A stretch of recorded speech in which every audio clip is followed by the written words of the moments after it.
بسم اللہ الرحمن الرحیم۔ السلام علیکم دوستو، آج ہم بات کریں گے Indus valley civilization. Indus valley civilization کا سب سے پرانا نام کیا تھا؟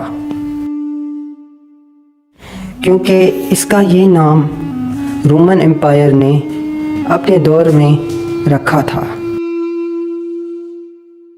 اگر ہم تاریخ پڑھیں گے تو ہمیں یہ معلوم ہوگا کہ انڈس ویلی سویلائزیشن کا سب سے پرانا نام سندھو سبت تھا۔ قرآن مجید کی سورہ البقرہ کی آیت نمبر 65 میں موجود ہے۔ اس آیت کا مفہوم کچھ اس طرح ہے کہ جنہوں نے سبت کے دن یعنی ہفتہ کے دن سرکشی کی ان کو باندر بنا دیا گیا۔ موسیٰ علیہ السلام کے دور میں اسرائیل پر سبت کے دن مچھلی پکڑنا حرام تھا۔ سبت کے دن بطور آزمائش مچھلیاں زیادہ ہوتی تھیں۔ یہ مچھلی کی دم میں ڈور باندھ کر پھر ان مچھلیوں کو سمندر میں چھوڑتے تھے، پھر اتوار کے دن ان مچھلیوں کو پکڑتے تھے۔ اس وجہ سے اللہ تبارک و تعالیٰ نے ان پر عذاب نازل فرمایا، جیسا کہ قرآن مجید میں آیا کہ ان کو باندر بنا دیا گیا۔ سبت کا مطلب ہفتہ یا 7واں دن ہے۔ اس زمانے میں اسرائیلی سبت کا استعمال یعنی نمبر 7 کا استعمال زیادہ کرتے۔ اگر دیکھا جائے تو اسرائیل میں 7 حروف ہیں اور سندھو سبت میں بھی 7 حروف ہیں۔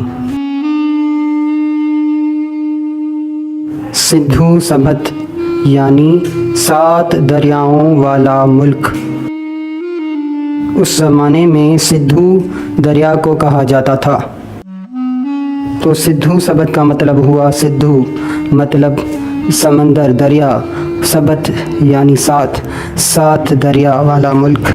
جیسے پنج مطلب 5، آب مطلب دریا، پنج آب یعنی 5 دریا۔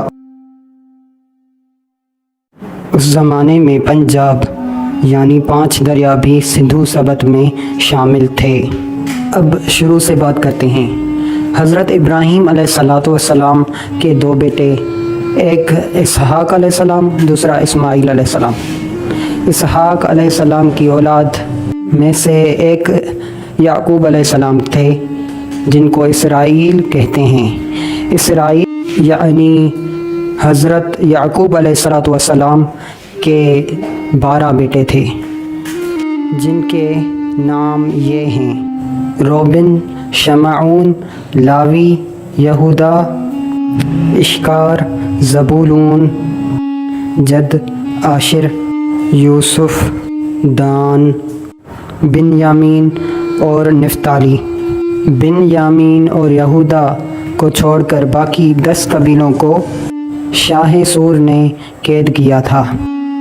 یاد رہے کہ لاوی وہ تھا جس نے اپنے بھائیوں کو کہا تھا کہ یوسف کو کنویں میں پھینک دو، اس کو قتل نہ کرو بلکہ کنویں میں پھینک دو تاکہ قافلے والے آئیں اسے لے جائیں۔ اسرائیل کے 10 قبیلوں کو شاہ سور نے قید کیا تھا۔ وہ رات کے وقت جیل کی دیوار توڑ کر بھاگے تھے۔ ان 10 قبیلے کے لوگوں کی کچھ نشانیاں حضرت حزقیل علیہ السلام نے بتائیں، بلکہ ان کو ان کے کچھ عمل کر کے بھی دکھائے، جیسے ان قیدیوں کا کانپنا، ان قیدیوں کا جیل کی دیوار توڑنا اور فرار ہو جانا، اور ان کا گوبر سے دال روٹی بنانا وغیرہ وغیرہ۔